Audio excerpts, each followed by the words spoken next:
Hello everyone, welcome back to another episode of Point of Insanity Game Studios Geekery in General podcast. I am Al, and this will be part 5 of our look at historical and legendary weapons from across the world. Today is going to be Poland. Now before I begin, I'm just going to put a timestamp on today's episode, as this has just been a really weird week, and it's going to get even weirder here in Wisconsin. I am recording this on Wednesday, January 30th, and actually had off from work today because this has been one of the worst Wisconsin winter weeks I have ever seen in all my years of living in this state. We started out with a snowstorm on Monday, which I haven't heard the official totals, but I'm just going to guess that probably in my area, we probably got at least 9, maybe 10 inches. And as amazing as that sounds, it was even, from what I understand, it was even worse to the south of us, where in Oshkosh, not too far from me, they actually were expecting anywhere from 12 to 15 inches. But as I said, I haven't heard the official totals yet. But not only that, we went from this huge snowstorm to bitter cold. And today, the reason I have off from work is because, well, right now with wind chill, it's around 50 degrees below zero. And yesterday at work, and actually this entire week at my day job, they're like, well, we're going to, monitor the situation. And if anyone wants to use their paid time off to take a day, take time off this week because of the weather, you can. And I figured, I've got some stuff I need to do, so what the heck. So I put in for today off because, again, just how bitterly cold it is. It's not going to be quite as bad tomorrow. Friday's going to be tolerable. We'll at least be in the positive digits again. This weekend, they're expecting it to get somewhere in the mid-30s to low 40s. Monday right now, they're expecting it to be in the low 40s with snow, and then we're going to start to get colder again. So anyone listening to this from warmer climates, I bet you just are wondering, how the heck do we survive here? I wish I knew the answer, because sometimes I don't know. And there's actually been some jokes about how in Wisconsin right now, it's actually colder than Antarctica and Alaska, places that, usually we associate with extreme cold. There was also an amusing picture that a friend of mine posted on Facebook. It had a picture of a weather map of Wisconsin showing all, the negative temperatures with the wind chill. So lots of negatives, 30s, 40s, and 50s. And it had someone photoshopped a picture of Sub-Zero from the first Mortal Kombat game, raising his hand in his victory pose, and underneath it put, Sub-Zero wins. So I just thought that was funny, but, well, now that we're done putting a timestamp on today's episode, so those of you who don't live in Wisconsin now know what we go through at this time of year, let's get on to today's topic. So, as I said, we're going to be taking a look at some historical and legendary weapons from Poland. This is another one of those areas that I don't think has really been touched in Dungeons and Dragons. And actually, I don't really think I've seen Poland or anywhere really based on Poland covered in really any of the role-playing games that I personally have seen. So hopefully some of this information will be new and interesting for you. So we'll take a look at some Polish weapons right after this quick announcement. It was a dark and stormy night, and the hosts of the Queens of the Damned podcast had just gathered around the fire with their tomes of forgotten lore. Don't forget the wine. And a lot of wine, much of which had already been imbibed. For her part, Miranda was discussing A history of Frankenstein, from its conception to Karloff's beloved role as the monster. And Rachel would continue with Vincent Price. Like everything about Vincent Price. And as the fire died down, Nikki would conclude the evening. With something related to Gothic literature, probably. You know me so well. Do you like listening to three women debate about the cultural significance of the horror genre? And also axe murders. I do love a good old-timey axe murder story. Then Queens of the Damned, a horror podcast, is the show for you. Find us on Apple Podcast, Podbean, Spotify, Stitcher, and pretty much anywhere you can download a podcast. Visit us at queensofthedamnedpodcast.wordpress.com, qotdpodcast.podbean.com, or email us at qotdpodcast@gmail.com for more details about our monthly horror giveaways. Stay spooky.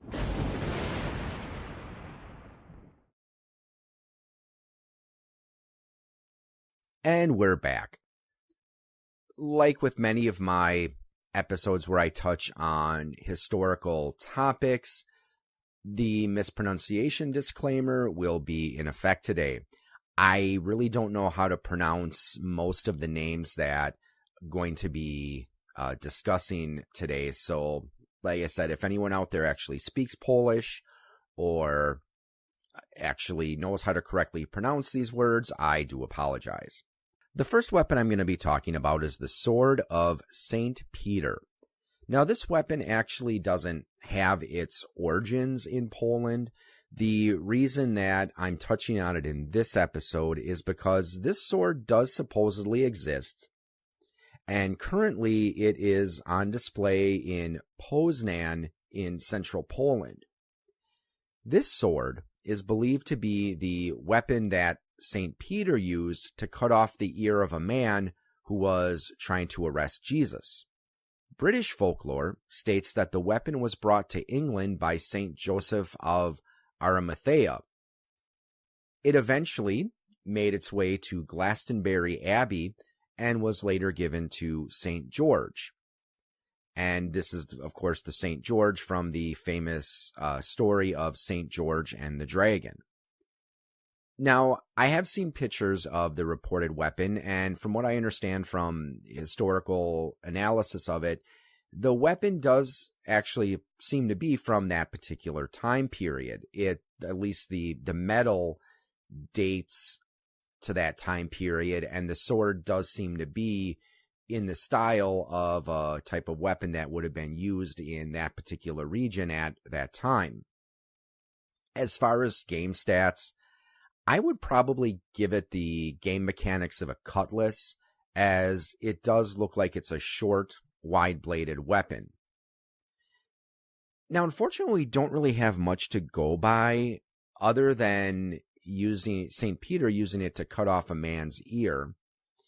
Because of the connection to St. George, it'd be tempting to give it the stats of a sword of dragon slaying, but the problem with that is most depictions of the legend of St. George killing the dragon depict him as doing it with a spear or a lance.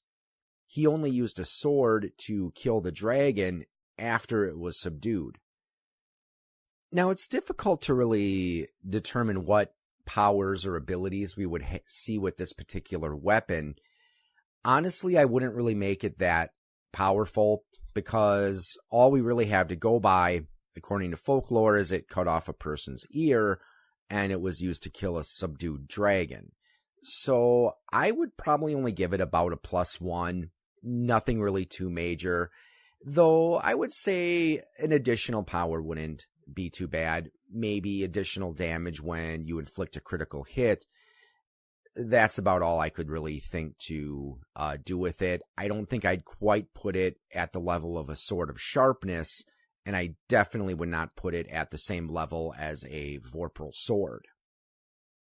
The next weapon I would like to talk about is actually a pair of weapons called the Grunwald swords.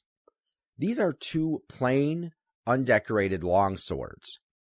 They were given to King Wendelslaw II of Poland by Ulrich von Jürgen of the Order of Teutonic Knights on July 15th, 1410, as an invitation to battle. Because apparently that's how you did things back then, if you wanted to challenge someone to battle, you sent a couple of envoys and gave them a pair of swords. So upon giving the king the swords, the envoys gave the following message. Your Majesty, the Grand Master Ulrich sends you and your brother, through us, the deputy standing here, 2 swords for help so that you, with him and his army, may delay less and may fight more boldly than you have shown, and also that you will not continue hiding and staying in the forest and groves, and will not postpone the battle. And if you believe that you have too little space to form your ranks, the Prussian master Ulrich, to entice you to battle, will withdraw from the plain which he took for his army, as far as you want, or you may instead choose any field of battle, so that you do not postpone the battle any longer. Well, to this the king replied, We accept the swords you send us, and in the name of Jesus Christ, before whom all stiff-necked pride must bow, we shall do battle. So apparently that last line was seen as a bit of an insult, so that's how that particular battle started. Well, after the Polish won the Battle of Grunwald, the swords were taken as trophies to Wawel Castle. Now, as far as I could tell, there's no surviving swords believed to be these weapons, though the image of 2 swords does appear as a heraldic symbol in Poland and does adorn the Cross of Grunwald, the second highest award in the Polish military. Now, since we don't really know much about the swords other than that they were given as an invitation to battle, I really wouldn't stat them too high, +1, maybe +2, but because they were given as a pair, I would bestow additional abilities on the wielder if they were used by the same person. So if you had someone dual wielding these long swords, I would say maybe given an additional +1 to the attack and damage rolls, but I would also give a defensive bonus. So maybe +2, maybe +3. So using the swords paired would require a certain degree of skill. As I recall, the only version of, well, there's only 2 versions of Dungeons & Dragons I'm aware of where fighting two-handed was specific to a certain character class, in that case being the Ranger, where it was a normal ability for Rangers in 2nd edition, and then I know 4th edition did give Rangers a couple options where they could specialize in either two-handed fighting or archery. I know 3rd edition had the same option as well, but it was worked a little bit differently. And okay, it's been a while since I played a 5th edition Ranger, so I forgot how they do it there. And then, of course, they really didn't have the 2-weapon fighting thing in 1st edition.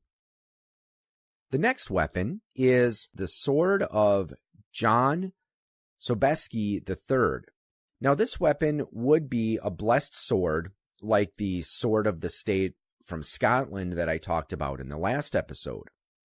It was given to him by Pope Clement X after Sobieski defeated the Turks at the Battle of Vienna in September of 1683.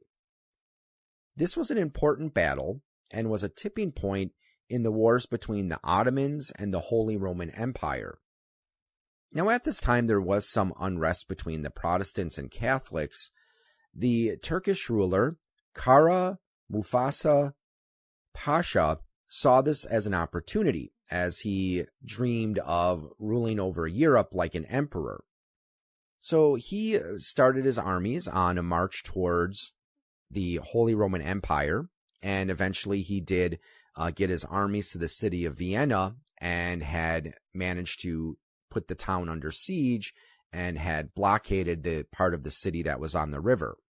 When John arrived on the scene with his army, he found Vienna surrounded, and the Turks had managed to inflict significant damage to some of the walls.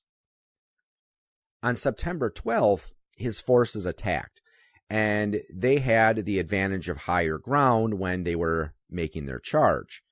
So this charge managed to break up the Ottoman army, and John himself actually led the charge, including the final charge into Mustafa's camp. Now, when this happened, this gave the soldiers who were defending the city a chance to mount their own attack. So the Ottoman forces were caught in the middle, and few of them managed to escape. When Mufasa returned to his homeland, he was eventually arrested and executed by the orders of Sultan Mehmed IV as punishment for his failure.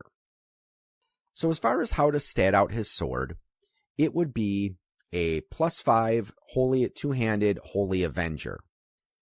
Now, as I mentioned when I talked about the blessed swords in the episode on England and Scotland, this one, again, it would be appropriate to give it additional powers. I would say that the additional powers should be related to large-scale warfare because that's what led John to receive this sword as a gift. I looked through the 2nd edition Tome of Magic, and there were some spells from the Sphere of War that I thought could be appropriate for this weapon. The 3 main ones that I think you could probably give several uses a day to would be Courage, Morale, and Leadership. The way these spells were written, they referenced the battle system rules that came out at this time. However, I've never played battle systems, so I'm not exactly sure how some of those spells would work, but just reading the description, I thought they would be appropriate.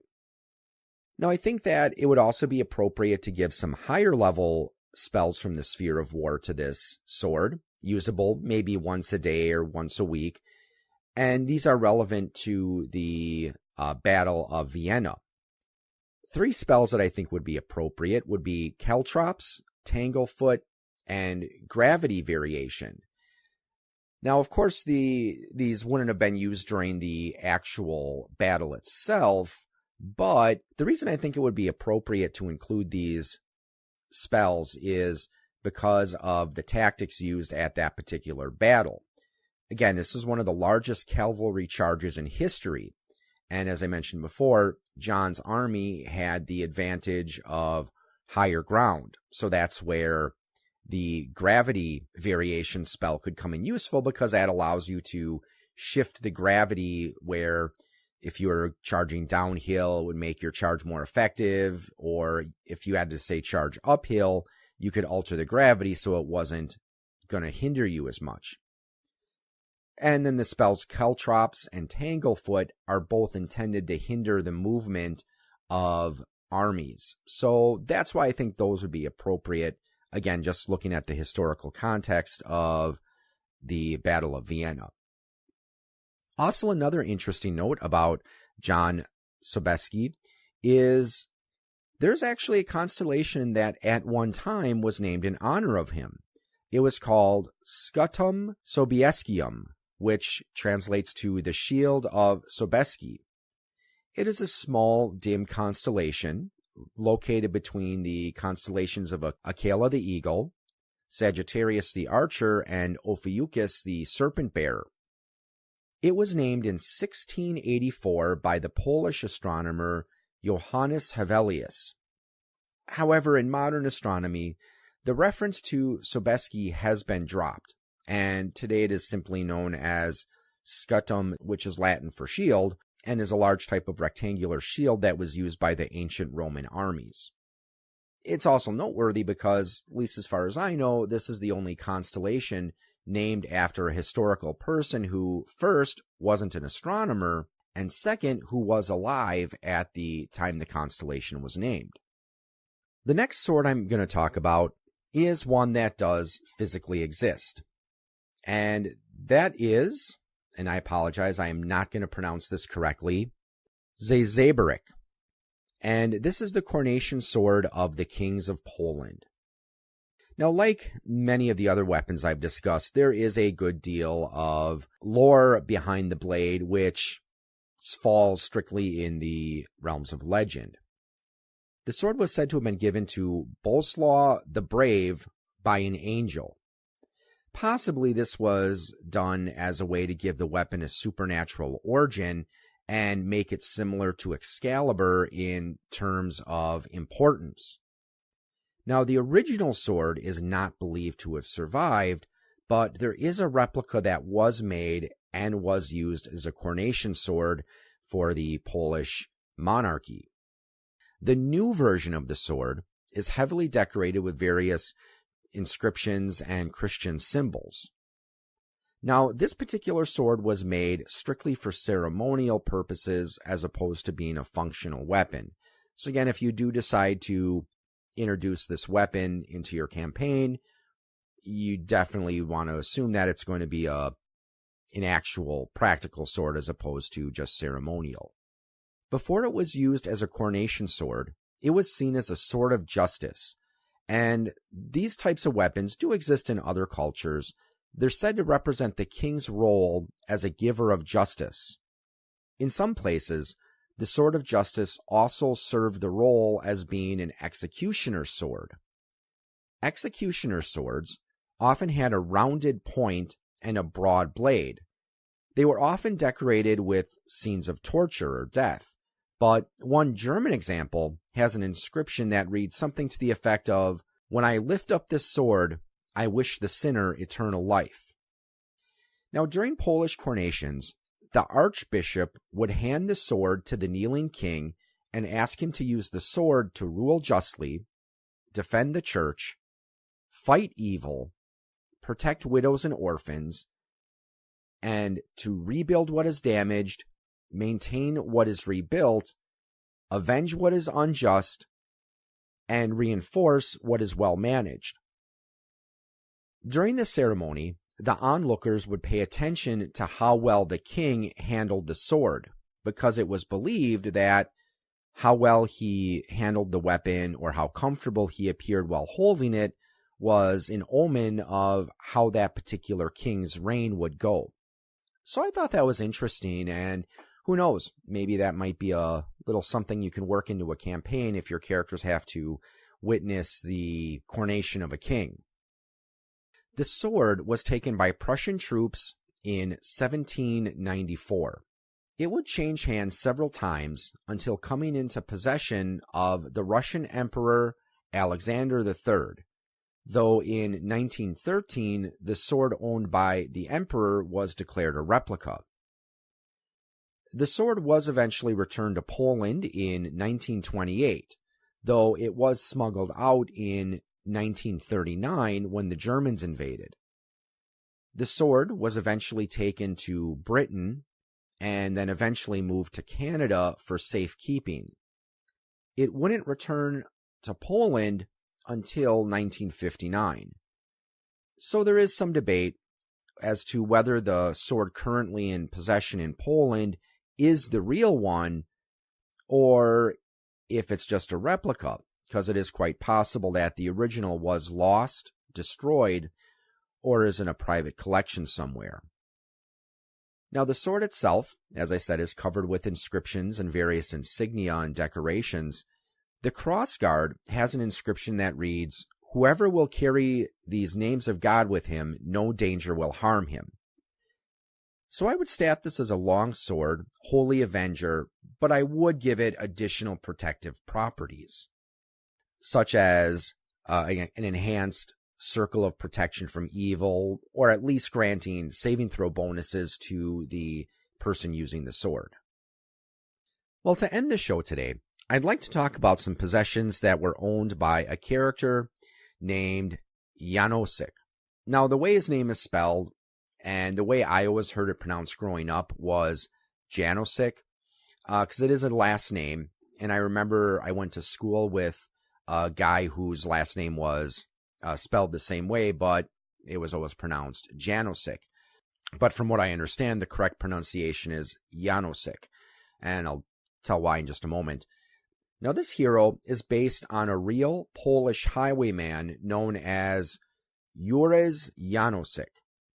He's often compared to Robin Hood because he became known as a symbol of resistance to oppression, and like Robin Hood, was known for stealing from the rich to give to the poor. Now, the real Janosik was born in 1688 and was executed in 1713.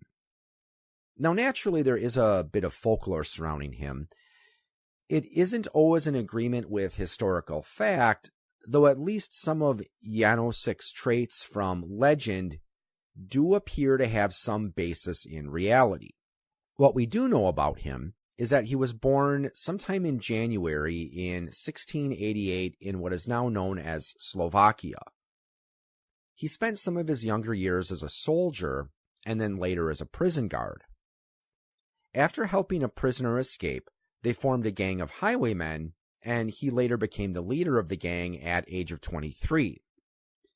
It is known that they never killed any of their victims, and they did focus mostly on wealthy merchants as their targets of choice. It is also believed that the Robin Hood aspect of his legend might be based on truth as well, as it is believed he did give at least some of his accumulated wealth to the needy. He was captured in 1712 and then later executed in 1713. The method of his execution is debated. He was either hung by the neck, or he may have been hung by a giant hook that would have pierced his ribs. The second method would have been much more brutal, as it would have taken him a couple of days to die. Like Robin Hood, his story has been retold numerous times through various plays, poems, and movies. There have even been a couple of games I found that were made about him. The first one was made for the ZX Spectrum computer, and while doing research for this topic, I did actually find that there is one that was made for smartphones called The Legend of Janosik. So I did download that game and did check it out. So it's a free-to-play game, so check it out if you think it sounds interesting. So now that we've talked a little bit about some of the historical aspects of Janosik, let's move on to some of the legendary aspects of this hero. The first time I heard stories about Janosik were many years ago when my wife and I went to Polish Fest in Milwaukee. So that's where I learned the pronunciation of the name. At least Janosik was how the storyteller pronounced it. The original variation of the story went that he lived at a time when the wealthy and the nobles were free to oppress the peasants and farmers as they saw fit. And as Janosik was heading home one day, he saw a wealthy man beating up on a peasant. And this angered him, so he killed the nobleman and gave his money to the peasant. Well, a witch saw this and said, "You're now a criminal and you cannot live among normal men." So, and of course, Janosik realized this. So the witch gave him 3 gifts to help him with his endeavors as a highwayman. A weapon called a kupaga, a belt, and a shirt. So we'll be going into the details behind these 3 items in just a moment. So he then formed this gang of highwaymen until he was eventually captured, and it was said that he was executed, but he didn't actually really die, and he just remains sleeping and will return once Poland needs him again. Now, as I've done research over the years, there were some other variations I heard. One variation of the story I heard said that it followed the same version I heard at Polish Fest, but instead of 1 witch, it was 3 witches. I remember reading a PDF a few years ago, and this was written by someone who was doing a bit more research into the folklore. Unfortunately, I can't find a copy of that PDF again, so I can't properly credit the author. But the story I heard in that one is that Janosik had tried to become a student at a university, but he missed home. So he was going home and he became lost and he saw a cabin. So he went into it and there was a woman there, an old woman as I recall, and Janosik asked if he could get some food in exchange for doing some work. And the old woman said that, well, my sisters, when they return home, they won't they won't be happy to find you here. So he's like, so be it. If I'm going to die, at least I want to have a full belly. So he did some work for the old woman, and as promised, she gave him some food and then hid him away. Well, when the two other sisters returned, they realized that there was a stranger in the house, and Janosik could overhear them talking. They were impressed by his courage, and that's when the old women revealed themselves to be 3 goddesses, though in some legends it says that they're 3 fairies, and they reverted to their true forms of being beautiful young women. So they recognized that there was great injustice in the land, and the people needed someone to stand up for them. They needed a hero.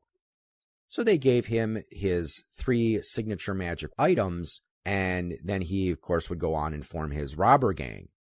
Now, as far as how he was captured, the legends say that he was without his 3 pieces of equipment, and as he was trying to flee the authorities, an old lady threw a bag of dried peas at his feet while he was trying to run away, which caused him to slip and thus be captured. And again, some legends say that he was executed. Others say that he did manage to escape. So let's take a closer look at the 3 magic items that were given to Janosik. The first is his axe, which the Polish name is, I think it's pronounced Kiełpaga, but it's more commonly known as a shepherd's axe. It was actually a multi-purpose tool. First, the axe head was about the size of one you would see on a hatchet. It had a flat end that could be used as a hammer, and then, of course, the sharp axe head.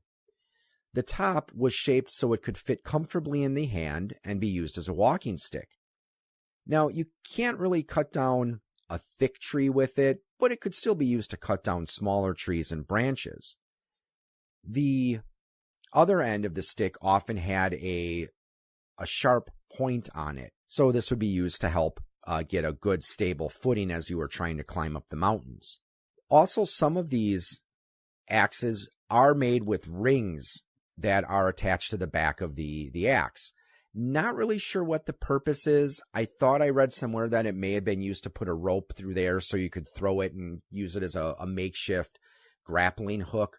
And I actually do have a Kiełpaga.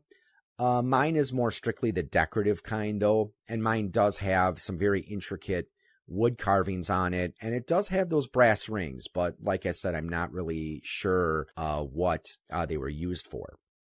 So they still do make these items, but like I said, it's very difficult to find ones that are actually functional.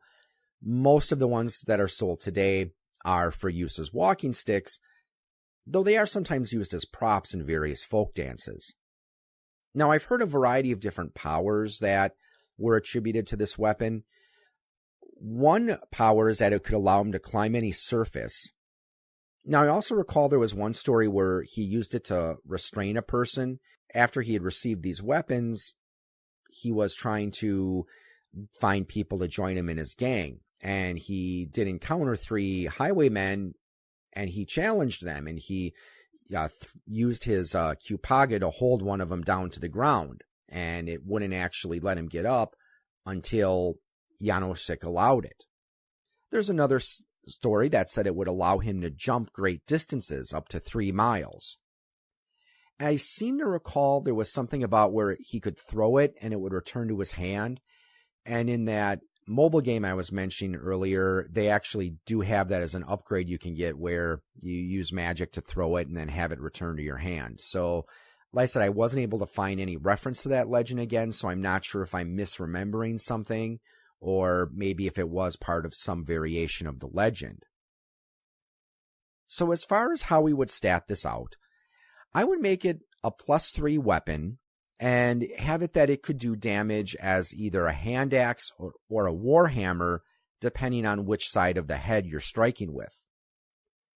I would also give it the ability to function as a combination of boots of speed, a ring of jumping, and gauntlets of swimming and climbing, because this weapon was said to be able to help him with his escapes. The next item is his shirt. Now, the legends I've read, this one has been pretty consistent. It basically protects him from bullets and arrows. So I would give this the statistics of leather armor +2 with a permanent protection from normal missile spell upon it. And finally, there is his belt. Some versions of the story said it did give him the ability to run and jump faster, but I decided that would probably be a little more appropriate to his axe. Though some versions say that Janosik did have superhuman strength. So I would stat this one out as a girdle of hill giant strength. Because again, some legends say he was extremely strong, and it was said that he could even leave an impression of his hand in rock if he decided to press down hard enough. So there you have it, some weapons and magic items from Polish folklore that you might try to incorporate into your campaign. Well, I'd like to thank you all for tuning in, and as always, have a good evening, or morning, or afternoon, whatever it is, wherever you are, and happy gaming. You have been listening to a program from the Point of Insanity Network. Visit us at poigamestudio.podbean.com for more shows. Follow us on Facebook and follow us on Twitter at POI Game Studio.